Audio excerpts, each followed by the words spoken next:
একেবারে সম্পূর্ণ আর্থিক দায়িত্ব নিয়ে আমরা দেব।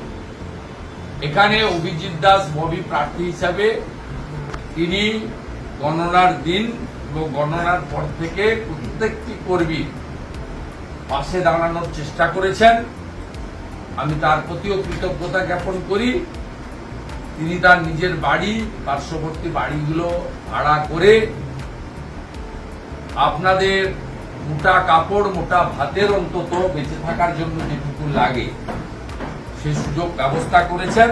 আমিও প্রতিদিন প্রচারের আড়ালে থেকে সপ্তাহ প্রচার, আমি কোনো সাংবাদিক বন্ধুকে ডাকি, আমি এখানে আসছি সূচনাও দিই। আমি বারুইপুরে গেছিলাম, কোনো সাংবাদিক ছিল না। অতএব আমি এসব প্রচার করি না, আমার প্রয়োজন হয় না। আমি নিষ্ঠার সঙ্গে কুশের উপরও কাজ করেছি, এখনো আপনাদের পাশে দাঁড়িয়ে কাজ করাবো। যারা মাথা নিচু করতে চান না, অর্থাৎ আত্মসমর্পণ করতে চান না, যারা জরিমানা দিতে অসমর্থ, যারা ওই চোরেদের পার্টিতে নাম লেখাবেন না জীবন থাকতেও, তাদের পাশে বিজেপি এবং বিরোধী দলনেতা আছে। আমি আপনাদের পূর্ণ নিরাপত্তা দিয়ে বাড়ি পৌঁছে দেওয়ার এবং স্বাভাবিক জীবনযাপন করার ব্যবস্থা করব। আর রাজনৈতিক লড়াই ভবিষ্যতে কি হবে না হবে সে পরবর্তীকালে আলোচনা হবে। এখন আপনারা যেভাবে আক্রান্ত, এই ক্রাইসিসে আপনাদের জন্য যেটুকু করা, হৃদয় দিয়ে আন্তরিকতার সঙ্গে মনে প্রাণে সেটা করার অঙ্গীকার রেখে আপনাদের সকলকে এই যে লড়াই, অসম্ভব লড়াই, police observer manage, general observer purchase, presiding officer setting, Sumit Gupta জেলা শাসক নিজে গিয়ে নেতৃত্ব দিচ্ছে, আর কে পুলিশ, কে তৃণমূল, কে ক্যাডার, কে জাহাঙ্গীর আর কে এসডিপিও, সব মিলেমিশে একাকার। আগের দিন প্রিজাইডিং অফিসারদের থ্রেটনিং, সকালবেলা মক পোলে 300-400 করে ভোট দিয়ে সে ভোটকে ডিলিট করতে না দেওয়া, ওই ছিন্নমূলের প্রতীক ঘাসফুল ছাড়া আর সব প্রতীকে ট্যাপ লাগিয়ে দেওয়া, এজেন্টদেরকে ঢুকতে না দেওয়া। যে কটা ঢুকেছে 8টা প্রার্থী এজেন্ট ছিল, একটা অফিসিয়াল, 7টা ড্যামি, 8টা করে গুন্ডাকে গুঁতো মেরে বের করে, মানে আপনাদের একজনকে বের করে দেওয়া। একই জিনিস গণনাতে করেছে, কোথাও ইভিএম এর নাম্বারের সঙ্গে মিলেনি। বাকি এই লুটের ভোটকে কিভাবে আইনি পথে এর একটা শেষ দেখে ছাড়তে হয়, সেটা আমি আজকে বলছি না, সেটা আগামী বুধবার দিন কলকাতাতে আমি অভিজিৎ দাস ববিকে পাশে বসিয়ে নিয়ে বলবো। আজকে বলছি ক্যানিং থেকে শুরু করে ফলতা হয়ে বিষ্ণুপুর পর্যন্ত অন্তত 300 ইনজোর্ড আছে। কলকাতায় বসে বুঝতে পারবেন না কি করেছে, কন্টিনিউয়াস কি করছে। শুভেন্দু বাবু কোর্ট যেখানে নির্দেশ দিয়েছে ভোট পরবর্তী হিংসা ব্যবস্থা নেবে, তারপরেও এই যে সন্ত্রাস চলছে, যারা করছে তাদের জিজ্ঞেস করেন না, আমাকে জিজ্ঞেস করছেন কেন? আমি তো রাজ্যের বিরোধী দলনেতা, বিরোধী দল করার জন্য আক্রান্ত বলে আমার যে কর্তব্য পালন করছি, আজকে নতুন নয়, 3.5 বছর ধরে আমি এই কর্তব্য পালন করছি। এবং অনেকে ভেবেছে যে আমি ভেবে যাবো, আমি তো ভেবে যাবো। আমার যে কাজ জনগণ আমাকে দিয়েছে আমি করার চেষ্টা করছি। আমি এদের তেল সাবানের ব্যবস্থা করছি, কেমন আছে খোঁজ নিচ্ছি। আপনি অবাক হয়ে যাবেন, ক্যানিং এ আমাদের কর্মী বলল জলের লাইন আটকে দিয়েছে কাল থেকে, তাল জল খেয়া দয়াতে একটা পাড়া বললো ইলেকট্রিক অফ আছে 4 দিন। এ কোন সভ্য সমাজে বসবাস করছি আমরা? লজ্জা লাগে না? 7,10,000 ভোটে জিতা, আপনারা কেউ ভোট দিতে পারেননি, সাংবাদিক তার পরিবার। আপনাদের নিজেদের অভিজ্ঞতা ফেসবুকে লিখছেন না কেন? কি ভয় করেন আপনারা? মৃত্যু তো একদিন হবে,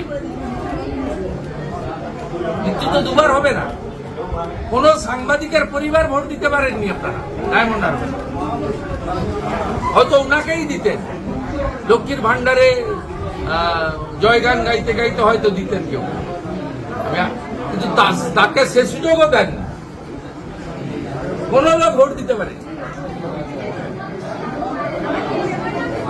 আগামী দিন যে এই যে অভিনব প্রয়াস, অর্থাৎ 12টা ক্যান্ডিডেট এখানে দাঁড়িয়ে বা এজেন্ট ঢোকানো হয়েছে, আপনাদের এজেন্ট বার করে, এর বিরুদ্ধে কি এর শেষ আছে তো? কি হবে বুধবার দিন বলবো। আমি 4টে প্রার্থীকে নিয়ে বুধবার দিন একটা সাংবাদিক সম্মেলন করবো এবং আমি আইনগতভাবে কি করতে চাইছি বলবো। আমি আপনার সবটা আমার ইচ্ছা বা চাওয়ার মতো হয় না, কিন্তু আমি অনেক কিছু করে দেখিয়েছি। আমি 5টা বললে অন্তত 2টো করে দেখিয়েছি আমার ক্ষমতা অনুযায়ী। আমার হয়তো অনেক বড় মানুষের কাছে শুনে আমাকে মানুষের প্রতি বলতে হয় যে এটা করা উচিত। সবটা তো উচিতটা তো আমার হাতে নয়, সংবিধান তো আমার হাতে নয়।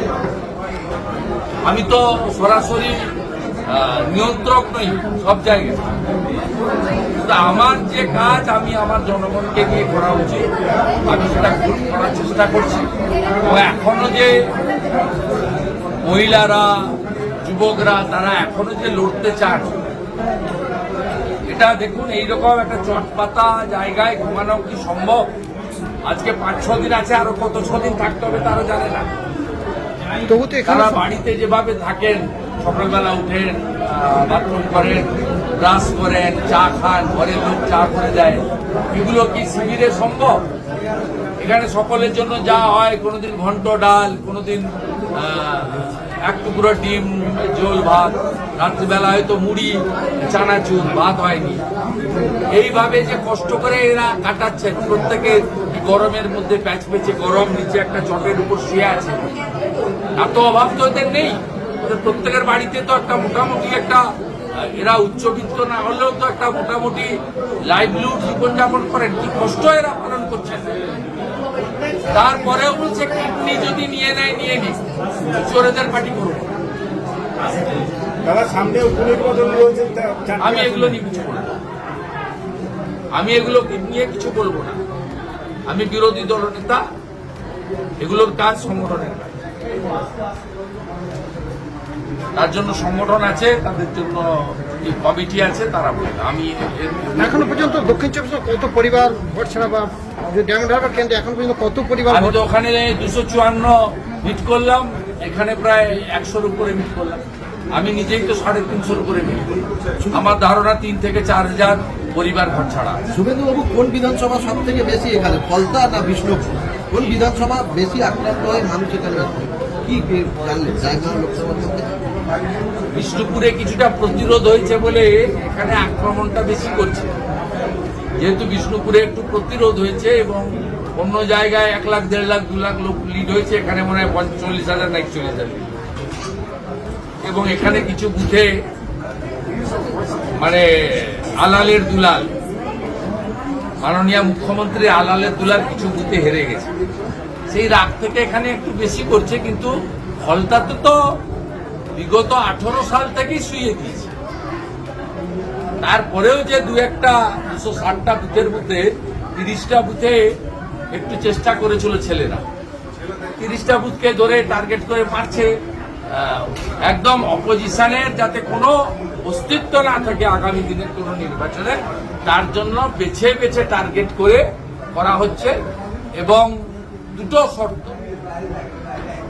আমাদের দলে চলে আয় আর জরিমানা। টাকা তো ওদের দিতেই হবে, যারা পায়খানা খায় তাদের টাকা তো দিতেই হবে। সে স্যারেন্ডার করো আর পতাকা বলে।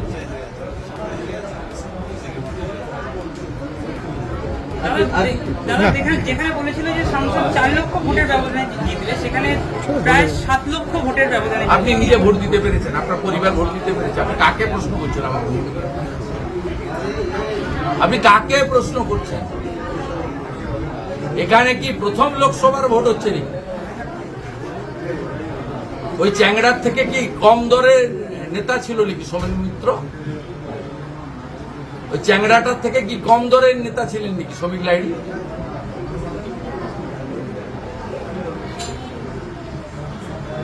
আবুল হাসনাত খান কি ওর থেকে কম দরের নেতা ছিলেন? অমল দত্ত কি ওর থেকে কম দর? যে ভারত বিখ্যাত সাংসদ, যে দল করতে পারে। সোমনাথ চ্যাটার্জি এবং ধীরেন বসু আর আপনার অমল দত্ত ভারতের সংসদীয় ইতিহাসে নাম লেখা আছে। তারা কি এত মানে আনপপুলার ছিলেন, তাদেরকে লড়ে 30,000-এ, 40,000-এ, 60,000-এ, 70,000-এ জিততে হয়েছে, আর ইনি এমন ধনুর্ধর 7,19,000 না 10,000।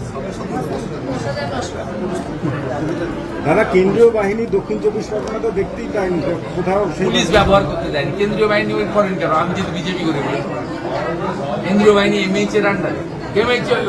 কেন্দ্রীয় বাহিনী তো রাজ্য পুলিশের আন্ডারে। রাজ্য পুলিশের ট্রেকারে একটা করে এসআই বসে আছে। আমতলা আসার 5টা রাস্তা আছে। যে রাস্তাটা দিয়ে ঘুরে এলে আমতলায় বেশি সময় লাগে, সেই রাস্তাটা দিয়ে ঘুরিয়ে ঘুরিয়ে নিয়ে এসছে। তার আগে বলে দিয়েছে সরিয়ে দে।